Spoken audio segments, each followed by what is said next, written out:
ಈ ಕಾರ್ಯಕ್ರಮದ ಪ್ರಾಯೋಜಕರು ಗಡಿಯಾರ್ ಗ್ರೂಪ್ ಆಫ್ ಕಂಪನಿ.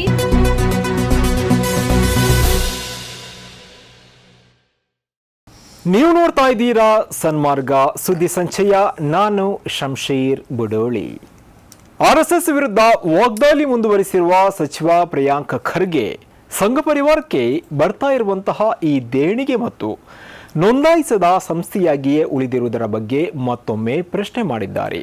ದೆಹಲಿಯಲ್ಲಿರುವ ಆರ್ಎಸ್ಎಸ್ನ ನೂತನ ಪ್ರಧಾನ ಕಚೇರಿ ಐಷಾರಾಮಿ ಹೋಟೆಲ್ನಂತೆ ಕಾಣ್ತಾ ಇದೆ ಎಂದು ಒಂದು ಹೇಳಿಕೆಯನ್ನ ನೀಡಿದ್ದಾರೆ. ಮೊದಲ ನೋಟದಲ್ಲಿ ಈ ಕಟ್ಟಡವನ್ನು ಐಷಾರಾಮಿ ಹೋಟೆಲ್ ಅಥವಾ ಅಪಾರ್ಟ್ಮೆಂಟ್ ಸಂಕೀರ್ಣ ಎಂದು ನಾವು ತಪ್ಪಾಗಿ ಭಾವಿಸಬಹುದು. ಆದರೆ ಇದು ಏನೆಂದು ಊಹಿಸಿ. ಇದು ದೆಹಲಿಯಲ್ಲಿರುವ ಆರ್ಎಸ್ಎಸ್ ಪ್ರಧಾನ ಕಚೇರಿ ಕೇಶವ್ ಕುಂಜ್. ಇದನ್ನು ಸುಮಾರು 200 ಕೋಟಿ ವೆಚ್ಚದಲ್ಲಿ ನಿರ್ಮಿಸಲಾಗಿದೆ ಎಂದು ವರದಿಯಾಗಿದೆ. ಇದಕ್ಕೆ ₹5 ಲಕ್ಷದವರೆಗೆ ಗುರುದಕ್ಷಿಣೆ ಸಂಗ್ರಹಿಸಲಾಗಿದೆ. ನೋಂದಣಿಯಾಗದ ಎನ್ಜಿಒ ಆಗಿರುವ ಆರ್ಎಸ್ಎಸ್ ಭಗವಧ್ವಜ ಹೆಸರಿನಲ್ಲಿ ಗುರುದಕ್ಷಿಣೆಯ ರೂಪದಲ್ಲಿ ತನ್ನ ಸ್ವಯಂ ಸೇವಕರಿಂದ ಹಣ ಸಂಗ್ರಹಿಸುತ್ತದೆ. ಅಂದರೆ ದಕ್ಷಿಣೆಯ ಹೆಸರಲ್ಲಿ ಕೋಟಿಗಟ್ಟಲೆ ಹಣವನ್ನು ಸಂಗ್ರಹಿಸಬಹುದು ಮತ್ತು ತೆರಿಗೆ ಹೊರೆಯಿಂದ ತಪ್ಪಿಸಿಕೊಳ್ಳಬಹುದು.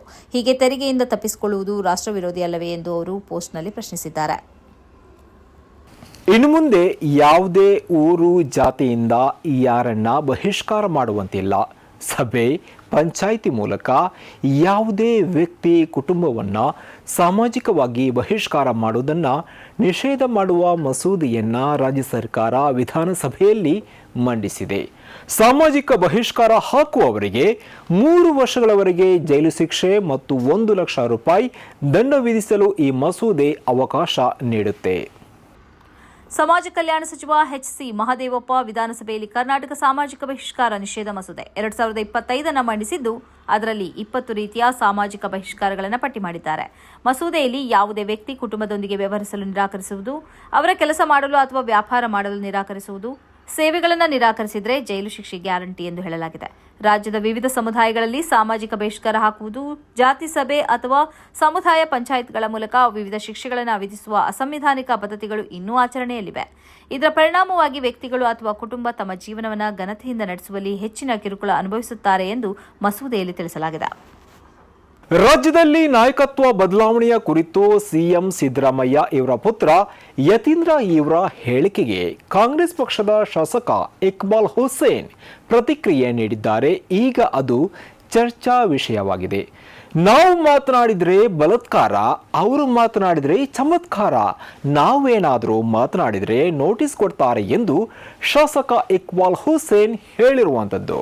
ಡಿಕೆ ಶಿವಕುಮಾರ್ ಮುಖ್ಯಮಂತ್ರಿಯಾಗಲಿ ಎಂಬುದನ್ನು ಸಾರ್ವಜನಿಕವಾಗಿಯೇ ಹಲವು ಬಾರಿ ಹೇಳಿರುವ ಕಾಂಗ್ರೆಸ್ ಶಾಸಕ ಇಕ್ಬಾಲ್ ಹುಸೇನ್ ಹಮ್ ಕಿಯಾ ತೋ ಬಲಾತ್ಕಾರ್, ಓ ಕಿಯಾ ತೋ ಚಮತ್ಕಾರ್ ಎಂದು ಹೇಳಿದ್ದಾರೆ. ಮುಖ್ಯಮಂತ್ರಿ ಬದಲಾವಣೆ ಕುರಿತು ಸೋಮವಾರ ಯತೀಂದ್ರರ ಹೇಳಿಕೆಯನ್ನು ಉಲ್ಲೇಖಿಸಿ ಇಕ್ಬಾಲ್ ಈ ಹೇಳಿಕೆ ನೀಡಿದ್ದಾರೆ.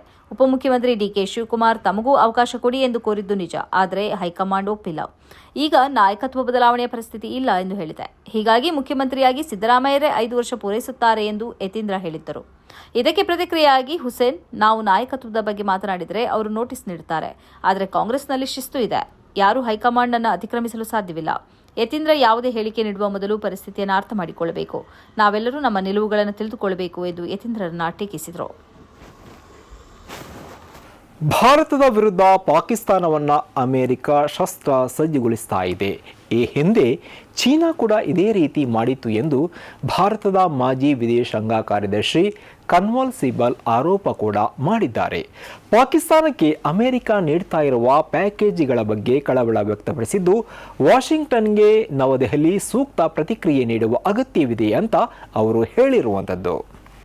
ಅಮೆರಿಕ ಅಧ್ಯಕ್ಷ ಡೊನಾಲ್ಡ್ ಟ್ರಂಪ್ ಅವರ ಸರ್ಕಾರವು ಪಾಕಿಸ್ತಾನದ F-16 ನೌಕಾಪಡೆಗೆ $686 ಮಿಲಿಯನ್ ಅಪ್ಗ್ರೇಡ್ ಪ್ಯಾಕೇಜ್ ಅನ್ನು ಘೋಷಿಸಿದೆ. ಇದನ್ನು ಅನೇಕ ಕಾಂಗ್ರೆಸ್ ಶಾಸಕರು ಟೀಕಿಸಿದ್ದು, ಈ ಬಗ್ಗೆ ಭಾರತದ ಮಾಜಿ ವಿದೇಶಾಂಗ ಕಾರ್ಯದರ್ಶಿ ಕನ್ವಾಲ್ ಸಿಬಲ್ ಅವರು ಕೂಡ ಕಳವಳ ವ್ಯಕ್ತಪಡಿಸಿದ್ದಾರೆ. ಈ ಕುರಿತು ಸಾಮಾಜಿಕ ಮಾಧ್ಯಮದಲ್ಲಿ ಟ್ವೀಟ್ ಮಾಡಿರುವ ಭಾರತದ ಮಾಜಿ ವಿದೇಶಾಂಗ ಕಾರ್ಯದರ್ಶಿ ಕನ್ವಾಲ್ ಸಿಬಲ್, ಅಮೆರಿಕವು ಭಾರತದ ವಿರುದ್ಧ ಪಾಕಿಸ್ತಾನವನ್ನು ಶಸ್ತ್ರಾಸ್ತ್ರಗೊಳಿಸುತ್ತಿದೆ. ಕಳೆದ ಫೆಬ್ರವರಿಯಲ್ಲಿ ಪಾಕಿಸ್ತಾನದ F-16 ನೌಕಾಪಡೆ ಅಭಿವೃದ್ಧಿಗೆ ಸುಮಾರು $400 ಮಿಲಿಯನ್ ಅನ್ನು ಅಮೆರಿಕ ಘೋಷಿಸಿತು. ಅಕ್ಟೋಬರ್ನಲ್ಲಿ ಅಮೆರಿಕ ಪಾಕಿಸ್ತಾನಕ್ಕೆ MMR AAM ಕ್ಷಿಪಣಿಗಳನ್ನು ಪೂರೈಸುವುದಾಗಿ ಘೋಷಿಸಿದ್ದು, ಇದೀಗ ಡಿಸೆಂಬರ್ನಲ್ಲಿ ಅಮೆರಿಕವು ಪಾಕಿಸ್ತಾನಕ್ಕೆ $686 ಮಿಲಿಯನ್ F-16 ಅಭಿವೃದ್ಧಿಗೆ ವಿಶೇಷ ಪ್ಯಾಕೇಜ್ ಅನ್ನು ಘೋಷಿಸಿದೆ ಎಂದಿದ್ದಾರೆ. ಈ ಹಿಂದೆ ಚೀನಾ ಕೂಡ ಭಾರತದ ವಿರುದ್ಧ ಪಾಕಿಸ್ತಾನವನ್ನು ಶಸ್ತ್ರಸಜ್ಜಿತಗೊಳಿಸಿತ್ತು. ಈಗ ಅಮೆರಿಕ ಕೂಡ ಇದನ್ನು ಪ್ರಾರಂಭಿಸಿದೆ. ಟ್ರಂಪ್ ಈಗ ಪಾಕಿಸ್ತಾನವನ್ನು ಹೆಚ್ಚಾಗಿ ಮೆಚ್ಚಿಕೊಳ್ಳುತ್ತಿದ್ದಾರೆ. ಹೀಗಾಗಿ ಭಾರತವು ಅಮೆರಿಕ ಜೊತೆಗಿನ ರಕ್ಷಣಾ ಸಂಬಂಧಗಳ ಪ್ರತಿಕ್ರಿಯಿಸಬೇಕಿದೆ ಎಂದು ಅವರು ತಿಳಿಸಿದ್ದಾರೆ. ಕೇಂದ್ರ ಸಚಿವ ಅಮಿತ್ ಶಾ ಇವರು ಮಾನಸಿಕವಾಗಿ ಒತ್ತಡದಲ್ಲಿದ್ದಾರೆ.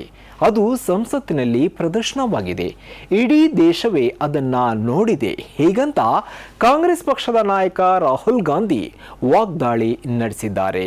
ಮತಕಳ್ಳತನದ ಬಗೆಗಿನ ತಮ್ಮ ಪತ್ರಿಕಾಗೋಷ್ಠಿಯ ಕುರಿತು ಸಂಸತ್ತಿನಲ್ಲಿ ಚರ್ಚೆಗೆ ಗೃಹ ಸಚಿವ ಅಮಿತ್ ಶಾರಿಗೆ ಬಹಿರಂಗವಾಗಿ ಕೇಳಿಕೊಂಡೆ. ಆದರೆ ಯಾವುದೇ ಉತ್ತರ ಸಿಗಲಿಲ್ಲ. ಅವರು ತಪ್ಪು ಭಾಷೆಯನ್ನು ಬಳಸಿದ್ದಾರೆ. ಅವರ ಕೈಗಳು ನಡುಗುತ್ತಿದ್ದವು. ನೀವು ಇದನ್ನೆಲ್ಲ ನೋಡಿರಬಹುದು ಎಂದು ಅವರು ಹೇಳಿದ್ದಾರೆ.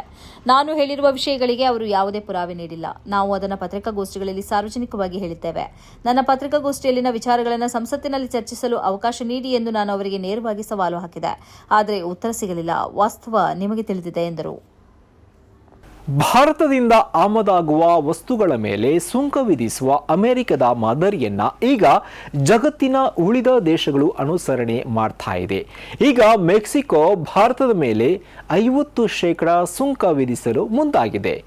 ಡೊನಾಲ್ಡ್ ಟ್ರಂಪ್ ಇವರ ಅಮೆರಿಕ ಫಸ್ಟ್ ಕಾರ್ಯಸೂಚಿಯಂತೆ ಮೆಕ್ಸಿಕನ್ ಅಧ್ಯಕ್ಷೆ ಕ್ಲೌಡಿಯಾ ಶಿನ್ಬಾಮ್ ಸ್ಥಳೀಯ ಉದ್ಯಮಕ್ಕೆ ಆದ್ಯತೆ ನೀಡೋಕೆ ಏಷ್ಯನ್ ಆಮದುಗಳ ಮೇಲೆ ಹೊಸ ಸುಂಕವನ್ನು ವಿಧಿಸ್ತಾ ಇದ್ದಾರೆ. 2026ರಿಂದ ಭಾರತ, ಚೀನಾ ಸೇರಿದಂತೆ ಏಷ್ಯಾ ದೇಶಗಳಿಂದ ಬರುವ ಉತ್ಪನ್ನಗಳಿಗೆ 50% ಸುಂಕ ವಿಧಿಸುವ ಮಸೂದೆಗೆ ಅಲ್ಲಿನ ಮೇಲ್ಮನೆ ಒಪ್ಪಿಗೆ ನೀಡಿದೆ. ಮೆಕ್ಸಿಕೋದೊಂದಿಗೆ ವ್ಯಾಪಾರ ಒಪ್ಪಂದವನ್ನು ಹೊಂದಿರದ ಏಷ್ಯನ್ ದೇಶಗಳ 1400ಕ್ಕೂ ಹೆಚ್ಚು ಉತ್ಪನ್ನಗಳ ಮೇಲೆ 5ರಿಂದ 50% ವರೆಗಿನ ಸುಂಕ ವಿಧಿಸುವ ಮಸೂದೆಗೆ ಬುಧವಾರ ದೇಶದ ಸೆನೆಟ್ ಅಂತಿಮ ಅನುಮೋದನೆ ನೀಡಿತು. ಕೆಳಮನೆಯಿಂದ ಮೊದಲೇ ಅಂಗೀಕರಿಸಲ್ಪಟ್ಟ ಈ ಮಸೂದೆ ಚೀನಾ, ಭಾರತ, ದಕ್ಷಿಣ ಕೊರಿಯಾ, ಥಾಯ್ಲೆಂಡ್ ಮತ್ತು ಇಂಡೋನೇಷ್ಯಾದಂತಹ ದೇಶಗಳಿಂದ ಬರುವ ಆಟೋ ಭಾಗಗಳು, ಜವಳಿ, ಪ್ಲಾಸ್ಟಿಕ್ಗಳು, ಬಟ್ಟೆ ಮತ್ತು ಉಕ್ಕಿನಂತಹ ಸರಕುಗಳ ಮೇಲೆ 50% ವರೆಗೆ ಸುಂಕ ಪರಿಣಾಮ ಬೀರುವ ಸಾಧ್ಯತೆ ಇದೆ.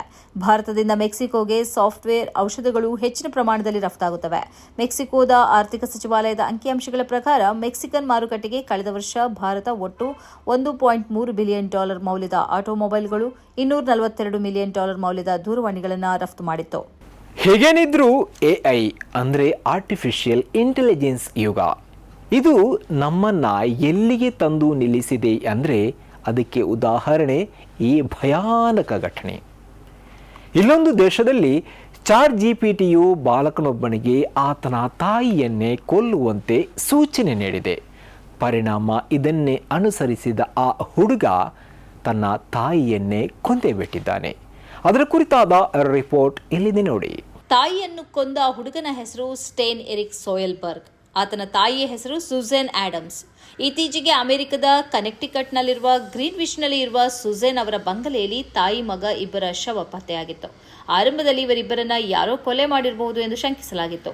ಸುಜೇನ್ ಅವರು ಉದ್ಯಮಿಯಾಗಿದ್ದರಿಂದ ಹಲವಾರು ಅನುಮಾನಗಳು ಎದ್ದಿದ್ದವು. ಆದರೆ ಪೊಲೀಸರ ತನಿಖೆಯಲ್ಲಿ ತಾಯಿಯನ್ನ ಕೊಂದ ಮಗ ಅನಂತರ ಆತ್ಮಹತ್ಯೆ ಮಾಡಿಕೊಂಡದ್ದು ತಿಳಿದು ಬಂದಿತ್ತು. ಆತ ಇದೇ ಸೆಪ್ಟೆಂಬರ್ನಲ್ಲಿ ತನ್ನ ಯೂಟ್ಯೂಬ್ ಚಾನೆಲ್ನಲ್ಲಿ ಹಾಕಿದ್ದ ಕೆಲವು ವಿಡಿಯೋಗಳು ತಾಯಿಯನ್ನ ಕೊಲ್ಲಲು ತಾನು ಪ್ರೇರಿತಗೊಂಡಿರುವುದಾಗಿ ಹೇಳಿಕೊಂಡಿದ್ದ. ಅದಕ್ಕೆ ಕಾರಣ ChatGPTಯೇ ತನಗೆ ಇಂಥದ್ದೊಂದು ಸಲಹೆ ಕೊಟ್ಟಿದ್ದಾಗಿಯೂ ಹೇಳಿದ್ದ. ಇದುವೇ ಈ ಹೊತ್ತಿನ ಸನ್ಮಾರ್ಗ ಸುದ್ದಿ ಸಂಚಯ. ನಿರಂತರವಾಗಿ ನೋಡ್ತಾ ಇರಿ ಸನ್ಮಾರ್ಗ ನ್ಯೂಸ್. ಸುದ್ದಿಗಳ ಸಂತೆಯಲ್ಲಿ ಸತ್ಯದ ಮೊಂಬತ್ತಿ. ಸ್ನೇಹಿತರೆ, ನಿಮ್ಮ ಅದ್ಭುತ ಬೆಂಬಲದಿಂದ ಸನ್ಮಾರ್ಗ ನ್ಯೂಸ್ ಚಾನೆಲ್ ಈಗ 2 ಲಕ್ಷ ಸಬ್ಸ್ಕ್ರೈಬರ್ಗಳನ್ನು ದಾಟಿದೆ. ಇದು ನಮ್ಮ ಯಶಸ್ಸಲ್ಲ, ಇದು ನಿಮ್ಮ ಯಶಸ್ಸು. ನಮ್ಮ ಮುಂದಿನ ಗುರಿ 4 ಲಕ್ಷ. ಇದು ಕಷ್ಟವಲ್ಲ. ನೀವು ಮಾಡಬೇಕಾದದ್ದು ಸಿಂಪಲ್. ನೀವು ಸನ್ಮಾರ್ಗ ನ್ಯೂಸ್ ಚಾನೆಲ್ ವಿಡಿಯೋವನ್ನ ನಿಮ್ಮ ಸ್ನೇಹಿತರಿಗೆ, ಕುಟುಂಬದವರೊಂದಿಗೆ ಹಂಚಿಕೊಳ್ಳಿ ಮತ್ತು ಅವರಲ್ಲೂ ಸಬ್ಸ್ಕ್ರೈಬ್ ಮಾಡಲು ಹೇಳಿ. ನೀವು ಶಕ್ತಿಯನ್ನು ಕೊಡಿ, ನಾವು ನಿಖರ ಸುದ್ದಿ ಕೊಡ್ತೇವೆ. ಧನ್ಯವಾದಗಳು.